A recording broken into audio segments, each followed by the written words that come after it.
Buen día a todos, gente. Espero que lo estén pasando de maravilla. Y estamos de nuevo con ustedes con una nueva edición de su podcast favorito. Y casi he hecho perder el intro, pero no hay problema, vamos a seguir así. Y una vez más me acompaña... No estoy funcionando el día de hoy, pero no importa. Una vez más me acompaña mi gran amigo Némesis, alias Halcón Blanco 13. Salutaciones a todos y a todas, aquí su enemigo Némesis, alias Halcón Blanco 13, eso no se me olvida. No, claro, hay que llevar un buen ritmo con esto. Y volvemos en una edición muy especial, debido a que en el momento en que estamos grabando esto, en el mes de febrero, se van a cumplir 5 años del fallecimiento de una de las personas más especiales en el mundo del doblaje latinoamericano. Un verdadero gran actor de categoría, alguien que todas las personas lo tienen muy presente en cuanto a que formó parte de su infancia. Y nos referimos al gran Jesús Barrero. Sí, él fue uno de los grandes. Tanto para muchos como para nosotros, él marcó un hito en la infancia de muchos. Sí, porque no solamente él actuó en grandes series actualmente, bueno, no, en años más recientes.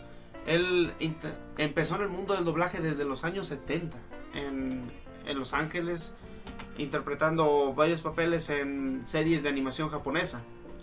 Pero si nos ponemos a mencionar sus personajes, él fue Seiya en Los Caballeros del Zodiaco, él fue la primera voz de Yamcha en Dragon Ball. Él hizo a varios personajes de Pixar, hizo a Rex, hizo al protagonista de Bichos, y él fue Cusco, ya lo mencionamos en el podcast anterior. En Las locuras del emperador, sí. Ese puede que sea el personaje que más personas conozcan de él, porque Cusco es muy divertido y esa es de las películas que Disney pasaba a más no poder. También porque hubo una serie de televisión de Las locuras del emperador. Y de hecho, en esa él estuvo de nuevo. Casi todos, excepto, claro, la voz de Isma no estuvo, pero... Pusieron a una actriz que hacía una voz muy similar, así que no se notaba tanto. Y también, no solamente como Cusco, él también participó en Mulan, en El Rey León, en varias películas de estudio. Él era la galleta, para que lo ubiquen, no, fue la galletita de Shrek. La de, eres un monstruo. Sí. Y en el mundo de la animación japonesa, él hizo tantísimos personajes de anime. Él fue, como ya dije, Seiya de Los Caballeros del Zodiaco. Él fue Deidara en Naruto. Él fue un personaje en Yu-Gi-Oh! GX. Y el Ranger Rojo, aunque no es anime. No es anime, pero sí. Él fue el primer Ranger Rojo en la historia. En la versión latina de Power Rangers. Mazinger Z también. Mazinger Z, él participó en esa. Y mi personaje favorito de él, de toda la vida, Nube, en la serie de Nube, el maestro del infierno. Sí. Ay, claro, en Digimon, él también dejó su marca en esa franquicia. De hecho, él fue su interpretación más grande para mí. Ese personaje fue un antes y un después. Conocer ese personaje y su interpretación, tanto en su forma pequeña como ya su evolución como Belzemón, fue un gran cambio. Sí, porque esa serie tiene algunas cosas que no me gustan, pero lo que fue todo el desarrollo y la historia de Idmon fue algo cuidado bastante bien. Sí. Y Jesús Barrero le daba una interpretación magnífica. De hecho, puedo decir que él, junto a la actriz que hizo a Rinamon como a Rika, fueron los pilares más grandes de Digimon 3 en Latinoamérica. Ellos dieron una actuación muy profesional. La mayoría de ellos no cometieron lo que muchos conocemos como muletillas.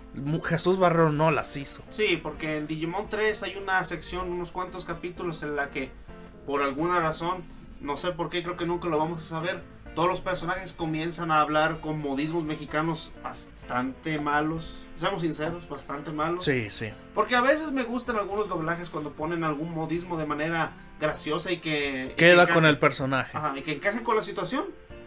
Pero ahí no quedaba nada. Pero por suerte Jesús Barrero nunca dijo un solo modismo en esa serie. De hecho, se conservó eso, la integridad de su personaje. No que los otros fueran perjudicados por eso, pero esos capítulos no son buenos, la verdad, porque esos modismos son bastante forzados y fuera de lugar. Sí. O sea, son muy conocidos, los pueden buscar, es como... Sí, fácil. Él también, de hecho, fue la segunda voz de Luke Skywalker. No, lo que sucede es que las películas de Star Wars originalmente, puedo estar equivocado en eso, pero lo pondré en texto en pantalla si me equivoco, pero creo que tuvieron un doblaje de Los Ángeles primero, en Los Ángeles. Sí. Y ya después se dobló en México y ya él fue la voz de Luke Skywalker en el doblaje mexicano. Fue un redoblaje, pero él fue la voz tal cual de Luke desde el principio, en esa versión. Y esa es la versión que es más conocida por los fans. Que hasta eso, Luke tenía una voz muy buena en el doblaje de Los Ángeles, pero creo que Jesús Barrero le queda un poco mejor. Sí, le da más un toque más jovial a Luke. Sí, como también más inexperto. Y cuando ya empieza en el episodio 6 a ya ser tomarse más en serio, hasta la voz la notas. Sí, se nota bastante el cambio en la forma en la que dice las palabras. Y también, retomando un poco lo que es Digimon, casi la gente no habla tanto de esta serie, pero en Digimon 4 él fue uno de los niños protagonistas y él fue grandioso en esa serie. Digimon Frontier, que se llama así, es una serie muy infravalorada. Y hablando de Digimon, ¿sí recuerdas la nueva que sacaron y salió Belzemón? Oh, no, el OVA dices, ¿verdad? Sí, el OVA. Hubo en Digimon Tamers, Digimon 3, para los que no conozcan de los subtítulos de cada temporada de la franquicia. Tuvo un pequeño OVA de unos, creo que media hora más o menos, y nunca fue doblado oficialmente latino junto con la serie, pero un grupo de fans lograron conseguir a los actores originales y por las voces tal cual retomaron para ese doblaje, para traducir esa obra en latino, para que los fans pudieran disfrutarla. Y al principio no quería ver ese OVA porque sí sabía que salía Belzebón, no lo había visto yo antes, solamente sabía un par de cosas. Y sabía que salía el personaje del señor Jesús Barrero.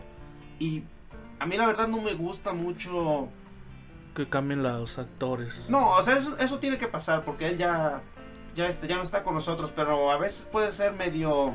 No te acostumbras muy fácil. Sí, pero lo que sé es que respetaron a su voz, usaron clips. Hicieron algo muy creativo, porque Belzemón habla muy poco, pero lo que es muy poco, así que decidieron, en lugar de poner a alguien que hiciera una imitación o que nomás rellenara lo poquito que él habla, tomaron unos clips de audios de Jesús Barrero, no sé si también de Digimon o de otros de sus trabajos, y pusieron un par de frases ahí para que siguiera siendo él su voz con ese personaje.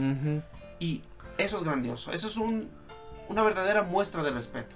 Sí, y de hecho en el Mandalorian, aunque no fue él, fue su sobrino quien lo volvió a interpretar y trató de hacerlo tan parecido a Jesús Barrero. Sí, el personaje de Luke Skywalker. Sí, de nuevo. Y de hecho no es la primera vez. En Toy Story 4, su personaje de Rex, el dinosaurio, fue interpretado en esa película por su sobrino, Pepe Vilchis. Me está gustando mucho eso, que algunos de los personajes que él tenía, Pepe Vilchis, que fue su sobrino, los está retomando. Eso es un detalle muy bonito. Y hablando un poco eso de cambiarle la voz o poner otros actores para retomar los personajes clásicos que el señor Jesús Barrero tenía, no sé si es que sería bueno que habláramos un poco de Saint Seiya de Netflix. Sé que es un tema un poco delicado porque fue una enorme controversia. Sí, tanto lo de diseños como el cambios que hicieron, como volverla CGI, como volverla americana y perder todo lo japonés, o lo de Sean, sobre todo. Dios, sí. Esa serie tiene muchos problemas, bastantes, pero lo que quiero enfocarme más que nada es que ese personaje Seiya puede que para todo el público, todos los que son fans del anime, todos los que crecieron viendo Los Caballeros del Zodiaco, Seiya es el personaje más emblemático de Jesús Barrero. Y cuando esa serie en particular llegó, fue la primera vez que íbamos al fin a tener a Seiya con otra voz, porque pasaron unos cuantos años desde que él falleció hasta que llegara otro proyecto de los Caballeros del Zodiaco. Recuerdo. Y todo el mundo se estaba preguntando, ¿va a ser alguien que interpretó a Seiya antes? Porque me acuerdo que en una de las películas de la franquicia tuvo un elenco diferente y no estuvo para nada malo, él interpretó bien a Seiya. O si iban a poner a un actor nuevo para que tomara el personaje. Eso es lo que todo el mundo esperaba, una voz parecida, muy parecida. O adecuada, no tanto parecida, porque puedes poner a alguien que suena diferente, pero que encaja con el personaje. Sí. Y por desgracia, cuando llegó el primer tráiler de esa serie, nos dimos cuenta que Seiya iba a tener la voz de un Star Talent. Y no solamente... ¿cómo decirlo? Quiero sonar amable. Cualquier Star Talent, o sea. No, no es tanto, porque es realmente una persona que está completamente alejada del mundo del doblaje. Eso es un Star Talent, pero se notaba bastante que esta persona... Nomás los trajeron por X o Y razón. No, es que... No recuerdo su nombre, sé que es hermano de Gael García. Pero él tenía... No, él trabaja en Netflix en otra serie, que tampoco me sé su nombre, pero sé que es una serie más o menos popular. Así que yo creo que los ejecutivos de Netflix dijeron, vamos a tener a este joven que ya tenemos en otra serie y que él doble los Caballeros del Zodiaco para hacer mayor promoción a esta otra. Y eso es un error gigantesco. Y lo fue, porque los fans al instante notaron el cambio de voz y de hecho... A lo que sé, muchos se dieron cuenta que el tipo ni siquiera le gustaba los Caballeros del Zodiaco. Nomás dijo eso para quedar bien. Yo sé, pero no, esto no es para tirarle basura a esa serie solo porque sí, porque queremos enfocarnos en lo grandioso que fue el señor Jesús Barrero. Pero lo que quiero dar a entender al mencionar esto es que la gente esperaba una voz apropiada porque les encantaba tanto como lo hacía Jesús Barrero con Seiya. Él daba una voz tan heroica, tan llena de determinación, llena de energía, de valor. Era algo muy profesional, muy adecuado y muy especial. Y cuando salió esta serie de Netflix, pusieron a un actor que, para empezar, se nota que le cuesta hacer doblaje en general. Ya dejemos a Seiya a un lado. La idea de poder sincronizar, de poder dar las emociones con solo la voz, se nota que le costaba mucho trabajo eso. No se sentía cómodo, se sentía rígido cuando hablaba con el personaje, porque sí llegué a ver un par de capítulos de esa serie. No es muy buena, pero ese no es el punto.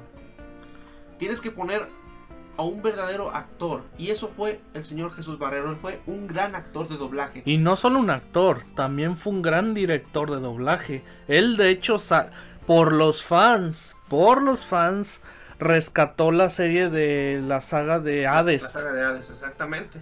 Y de hecho, hay un pequeño video en YouTube que es bloopers de los Caballeros del Zodiaco, que son los actores grabando en ese estudio del señor Jesús Barrero. Y se nota bastante que era un estudio muy humilde. Casi parece que lo fueron a grabar en su casa. Casi. En su casa de él. Y es algo tan maravilloso de ver que a él le importaba tanto la franquicia y los fans, que él puso su propio estudio. Y estoy seguro que él... Su propio dinero inclusive para armar ese estudio, para complacer a esos fans que tanto querían escucharlo de nuevo. Porque él sabía lo que era su responsabilidad. Era su responsabilidad. Y te apuesto que... Solo es que dijo una cosa que no era. Y te apuesto que... Puedo estar equivocado, pero creo que ese doblaje no tuvo mucho presupuesto y aún así él logró convencer a los otros actores, a sus amigos, de que lo hicieran tanto por los fans como por aprecio al propio Jesús Barrero, ya que él fue el director de la serie original de los Caballeros del Zodiaco. Él le dio los personajes más icónicos a tantos actores. Y el propio Pepe Vilchis, su gran salto al doblaje fue Sean, y se lo dio Jesús Barrero. Y gracias a eso él pudo aprender, él pudo demostrar su potencial y su talento, y por eso él es el gran actor que conocemos actualmente, gracias al señor Jesús Barrero. Y no solo estamos hablando de anime, él hizo, como mencionamos en el anterior podcast, grandes actuaciones tanto en animación japonesa como occidental, como películas, como series. Inclusive él llegó a actuar en radio, en radio. Y eso ya es hablar en grandes ligas, porque los actores de radio, los que salieron de radio, muchas veces fueron los pioneros del doblaje. El doblaje, como lo conocemos, nació en la radio, en las radionovelas, en todo eso. Y él llegó a participar en Calimán. Ajá, él hizo Solín. Ajá. Y es una serie antiguísima. Y creo que sí la pueden encontrar en internet y lo pueden escuchar. Sí, pero es una serie de gran peso para lo que fue las bases de lo que sería el doblaje latinoamericano. El doblaje mexicano, más que nada. Y él llegó a participar en tantas series. Y creo que de los Caballeros del Zodiaco, mi actuación favorita que él hizo fue en una de las películas más infravaloradas de toda esa franquicia, en La Obertura del Cielo. Porque muchas personas no les gusta esa película debido a que ellos querían ver a Seiya con una armadura muy genial y querían verlo luchar contra Zeus o algo así. Querían esa gran confrontación, ese ¿cómo decirlo? Ese gran combate a gran escala. Ese combate final que definiera todo. Sí, y es válido porque es un shonen, los Caballeros del Zodiaco, y es una serie que se rige por los combates a final de cuentas. Tiene drama y eso, pero los combates son lo que el público a final de cuentas quiere ver. Y La Obertura del Cielo es algo muy diferente. Tiene combates, pero la gran mayoría de la película es un gran drama existencial, lo cual nadie se esperaría. Nadie se esperaría que una película de un shonen tratara de ahondar más en la mente de los personajes de esa manera. Porque esa película es muy diferente. De hecho, el tono es completamente diferente. Por lo que luchan ya no es tanto pelea, es más... Todo el punto de la película es Seiya tratando de recobrar su fe. Y no lo estoy diciendo desde un punto de vista religioso, sino desde su fe en cuanto a lo que lo mueve en su vida. Porque, bueno, es un poco de spoilers, pero creo que no hay problema porque es muy al principio. Saori traiciona a los caballeros, por así decirlo. Sí, recuerdo. Sí, y eso destroza a Seiya. Lo hace que... Los abandona literalmente, los abandona por cosas. Sí, así, para no dar tantos detalles. Sí. Vean la película, vale la pena, pero... Pero es como una gran prueba de fe. ¿Cómo puede ser que la gran diosa que tanto defendíamos nos abandona simplemente como si fuéramos eso? Y es después de tantos combates contra tantos enemigos de esa época, porque si recuerdan, creo que había pasado la saga del santuario, la saga de Poseidón hasta el momento. Y la de Hades apenas iba. No me acuerdo bien. O la de Odín, quizás. Puede ser. No recuerdo bien. Es que son detalles, no lo tenemos tan aquí a la mano. Pero después de tanta pelea por ella los abandona y los deja como si... Y eso rompió al protagonista y es como de... Y lo ves, ¿cómo se dice? Deambulando, lo ves pensando, lo ves diciendo, ¿cómo es que sucede esto? Y eso ha pasado en un par de veces, que Saori deja a los caballeros y ves a ella muy triste, pero esta película realmente te muestra ese sentimiento puro de dolor que él siente. Y él quiere recobrar eso, quiere algo que le demuestre que todo lo que hizo en su vida tiene sentido. Y eso no lo verías nunca en un shonen. ¿Te imaginas Dragon Ball mostrándote ese lado de Goku? ¿Algún shonen actual haciendo eso? No. Mostrándote que el protagonista, que tú siempre lo ves como el noble que solo lucha contra los malos y gana al final, tiene ese lado que demuestra lo frágil que puede llegar a ser. El lado más humano del personaje. Es el lado que no muchos pueden ver. Es una forma de conocer un personaje más interna, más allá de cómo pelea. Porque ya no ves al personaje musculoso que ves al humano que muchas veces se quiebra, pero aún así se logra levantar. Sí, esa película es grandiosa y el señor Jesús Barrero interpreta a Seiya como si fuera la mejor actuación de su vida. Lo hace de manera tan... ¿Cuál sería la palabra adecuada? ¿Íntima? Tan íntima, sí. Es algo maravilloso. Es una película que yo respeto.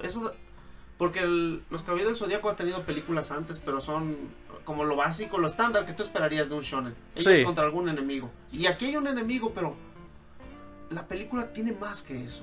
Y me gustaría ver a más shonens tomando ese tipo de riesgo. Ese giro más íntimo, más interesante. Uh-huh. Y también, como ya he mencionado en muchos videos, mi anime, o uno de mis animes favoritos es Nube, el maestro del infierno. Sí, has mencionado muchas veces y eso. la razón por la que adoro tanto esa serie, porque tiene muy buenas historias, tiene muy buenos personajes, te muestra mucho de la mitología y leyendas japonesas, pero lo que mantiene esa serie tan especial para mí es Nube mismo, y la actuación del señor Jesús Barrero es lo mejor del mundo. Es algo que trasciende para mí, creo yo. Esa actuación tiene todas las cualidades que lo hacían grandioso. Él podía ser muy divertido, muy amable, muy chistoso. Podías ver algo bobo. Mucho de él, podías ver diferentes facetas. Inclusive podías reconocer ciertas voces de otras interpretaciones que él hizo. Ajá, exactamente, por ejemplo... La determinación de Seiya, lo gracioso que podía ser Yamcha en el Dragon Ball original. O Rick Moranis. Rick Moranis en Los Cazafantasmas, así es. Cómo quisiera que el doblaje original de esa película estuviera más disponible para escucharlo a él como Rick Moranis. Porque recuerdo cuando era niño y vi esa película por primera vez, su voz encajaba perfecto con ese personaje y la actuación era muy graciosa. Sí, recuerdo bien. Pero en Nube podías ver mucho de eso, muchas de esas facetas. Y es algo muy especial. Muy especial porque un actor puede tener todas esas facetas en un mismo personaje. O puede cambiar las voces en un mismo audio. Sí, hay una parte en Digimon 3. Uh-huh.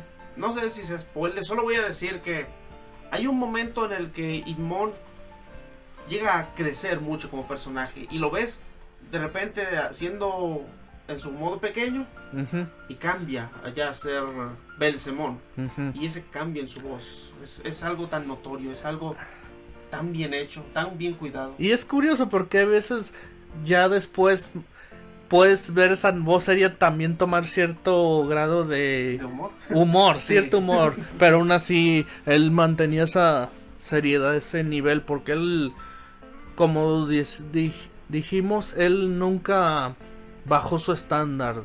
Y de hecho, él nunca tuvo egos haciendo personajes. Él, como dije, trabajó tanto en series americanas como en películas americanas, series japonesas, inclusive comerciales o videojuegos. O en la serie de televisión, él hacía voces adicionales. Él nunca exigía el papel principal. Sí. Él era un verdadero actor de doblaje completo. Él trabajaba en lo que se le asignaba, ya sea principal, secundario o voz extra.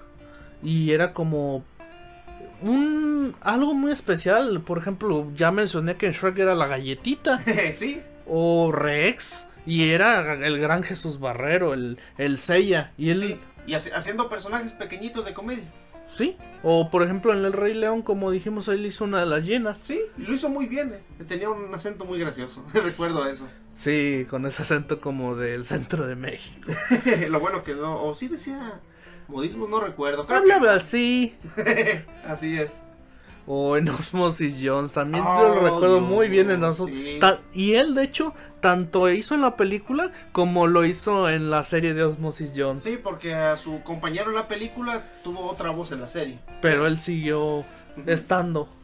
Él no abandonaba a sus personajes. Es curioso, cuando él podía, nunca abandonó sus personajes. Por ejemplo, en los cortos de Toy Story, él seguía interpretando a Rex y muchas veces cambiaron a la voz de Woody o Buzz. Oh, sí. En esos cortitos más simples de Pixar o ya sea Disney, él también podía hacer las voces. Nunca abandonó sus personajes. Yo digo que tanto por profesionalismo como por la gente. Sí, porque él siempre estuvo muy al tanto del cariño que le tenía el público. Siempre iba a convenciones, se notaba que el público amaba su voz, amaba su talento, amaba esa gran determinación y que él tenía en sus actuaciones de personajes de anime, su talento de comedia cuando él interpretaba personajes pequeñitos en películas y series animadas, esa gran, ¿cómo decirlo? simpatía que él tenía en Osmosis Jones, por ejemplo, porque también, y con Yamcha en Dragon Ball original, él tenía una voz muy especial, una voz muy versátil, y el talento siempre estuvo presente. No puedes decirme, no creo que vaya a haber nadie que pueda decir Jesús Barrero hizo este personaje en modo automático. Incluso al final, cuando ya su voz empezaba a sonar por los problemas que él tenía de cáncer, ya no sonaba algo diferente. Cuando trajeron un videojuego de los Caballeros del Zodiaco, él volvió a interpretar a Seiya ahí. Sí, recuerdo ese juego. Y sí, su voz obviamente no suena como antes por la enfermedad que él tenía, pero aún así lo hizo. Sí. Él tuvo esa determinación. Él era alguien muy especial. Sí, uno de los pilares grandes del doblaje. Él fue, para que vean, él salió del cine mexicano de la época de oro, estuvo con Cantinflas. Exactamente, tuvo un pequeño papel en la película de El Padrecito. Y de hecho se codió con leyendas como Germán Robles en la de La Historia Sin Fin. Exacto. Él hizo a Atreyu. Él hizo el protagonista, y el señor Germán Robles, si bien era un actor de doblaje completo, él no actuaba tanto como otros. Pero cuando él tomaba un proyecto sabías que era algo especial, como esa película. Y tanto él como el señor Jesús Barrero fueron maravillosos. No, era como el encuentro de dos grandes del doblaje. Esa escena cuando habla con el gigante de roca. Sí, la de mira mis manos, son grandes, sí, pero aún así no he podido salvar a mis amigos. O cuando Jesús Barrero está gritando desesperado cuando el caballo se está hundiendo en el lago del sufrimiento, ¿sabes? De la tristeza. Sí. Es una escena muy reconocida de esa película. Sí, no creo que cuente como spoiler. No, porque ella... Una disculpa entonces si eso pasa, pero es una escena importante porque demuestra mucho esa calidad. Porque se está quebrando el personaje. Exacto. Y lo notas. Y era como de wow. Y es algo muy especial. Su voz fue maravillosa. Él actuaba con todo su talento en cualquier papel, sea algo muy grande, algo muy pequeño. Ya lo dijimos, pero siempre vale la pena recordarlo. Un verdadero actor de doblaje no debe buscar solo los protagónicos, debe estar dispuesto a poner todo su esfuerzo, ya sea en un papel pequeñito, porque así su voz se va a destacar más y más, y el público lo va a recordar mucho. Incluso recuerdo en la película de la Isla del Tesoro, él hizo un pequeño personaje ahí, un robot, y lo hizo bastante bien. Todo lo que se le asignaba, él lo interpretaba de una manera maravillosa. Ah, sí, el Planeta del Tesoro, ahí estuvo también de nuevo Germán Robles. ¿El planeta? Sí. El Planeta del Tesoro. Pero él también estuvo ahí Germán Robles, y de hecho la voz de Homero Simpson. Como Long John Silver. Y él hace una voz también una actuación también muy sobresaliente. Sí. Para mí ya sé que estamos hablando de Jesús Barrero, pero no vale la pena mencionar. Es una de las interpretaciones más personales, puede decirse, porque tanto ves su lado así como más grande, bravío, pero también ves cosas más personales, como en una escena que es muy conocida. Sí, lo ves con mucha determinación y también lo ves con su lado amable. Eso es algo muy especial. Y lo que define un buen actor, puedes cambiar una escena y puedes cambiar ese tono de voz para que suene de una escena a otra diferente, y cómo cambia inclusive el sentimiento. Ese es el sentimiento que le das a un personaje, lo que lo hace grande. El talento que tiene un actor de doblaje de tomar un pequeño personaje y transformarlo en algo muy memorable para el público. Exacto. Y yo creo que siempre voy a recordar al señor Jesús Barrero. Han pasado ya unos años desde que falleció, pero siempre que recuerdo eso, que ya no está con nosotros, me siento pues algo triste, porque él fue un actor muy especial para mí. Como ya dije, Nube, el maestro del infierno, fue una serie que me marcó mucho. Y a mí fue Digimon 3, aunque con todos sus defectos, ya lo dijimos. Pero es una serie que tuvo momentos muy especiales con ese personaje. Sí, él dio una gran actuación ahí, inclusive hasta el día de hoy me saca una que otra lagrimita. Sí, sí. Porque sientes ese sientes eso, sientes lo que siente el personaje. De manera tan auténtica, su voz puede transmitir eso, lo cual es increíble. Y Jesús Barrero fue un verdadero actor de doblaje completo. Nunca voy a dejar de decir eso. Porque en el primer podcast hablamos de que muchas personas solamente quieren entrar al mundo del doblaje para ser el gran protagónico en la animación japonesa. Y si bien el señor Jesús Barrero se destacó mucho en esas series en particular, él aún así tenía un gran talento para actuar perfectamente en todo, sea un papel grande o un papel pequeño. Y inclusive uno terciario, o voz de fondo, cualquier cosita. O dirigir un estudio de doblaje y que todos concuerden y las voces estén bien, ya es hablar de ligas mayores, porque no solo actúas, también diriges. Y él es el empresario, el dueño. Y de hecho, ¿sabes algo curioso? ¿Sabes cómo se llamaba el estudio de doblaje que él tenía? ¿Cómo le puso originalmente? ¿Cómo? Estudio Pegaso. Que ya todo el mundo qué especial, qué especial. Él amaba a sus personajes. Él amaba bastante a Seiya, a Luke, a Igmon, a Nube. Estoy seguro que le encantó mucho eso. Y lo que siempre recordaré de él fue esa voz tan hermosa, esa voz tan especial. Él fue un actor de doblaje increíble. Y si quieren ver una pequeña muestra de cómo siempre voy a recordar al señor Jesús Barrero, en YouTube hay un pequeño video en el que están él, la voz de Iki y el señor Pepe Vilchis cantando el opening de Saint Seiya. Sí, lo recuerdo de manera muy bien. tan divertida, tan casual. Para mí, yo siempre voy a recordar así al señor Jesús Barrero, teniendo diversión con los fans, con sus amigos del doblaje, y siendo una persona llena de carisma, talento y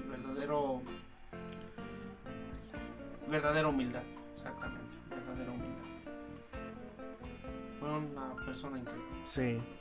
Y siempre lo vamos a recordar. Y es la mejor manera de mantener viva una persona, recordando sus buenos momentos, sus buenas obras, lo que hizo, su legado. Es como puedes recordarlo. Y actuó tanto que muchas personas siempre lo van a recordar. Y lo van a seguir escuchando, quieras o no. Claro, siempre que veas una serie vieja de la serie, una serie vieja de la televisión que tenga su voz, y quieres volver a ver un anime clásico que no ves desde hace mucho tiempo y digas, oye, él actuó aquí también. O una película también. Claro que sí. Ahí lo vas a encontrar. Él fue un verdadero maestro en este medio, uno de los verdaderos pilares del doblaje mexicano.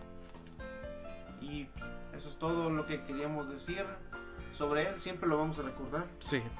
Y esperemos que ustedes también lo hagan. Vean ese pequeño video que les dije en YouTube, es muy divertido. Voy a dejar un link en la descripción. Sí. Véanlo, es muy divertido. Sí, lo recuerdo, se lo recomiendo. Es muy agradable verlos así más tranquilos. Porque al fin y al cabo son personas, como tú y como yo. Y es muy divertido, me encanta porque el señor Jesús Barrero se supone que tiene que cantar el opening, pero lo tiene que cantar en japonés y se nota que está inventando las palabras. Es genial, hasta la voz de Iki no se puede aguantar la risa, y el propio Pepe Vilchis. ¿Qué hacemos? Y el señor Jesús Barrero no le importa, nomás está cantando, divirtiéndose. Y así es como lo vamos a recordar siempre. Amén. Bueno, eso es todo por ahora. Esperemos que les haya gustado y nos vemos de vuelta en el siguiente podcast.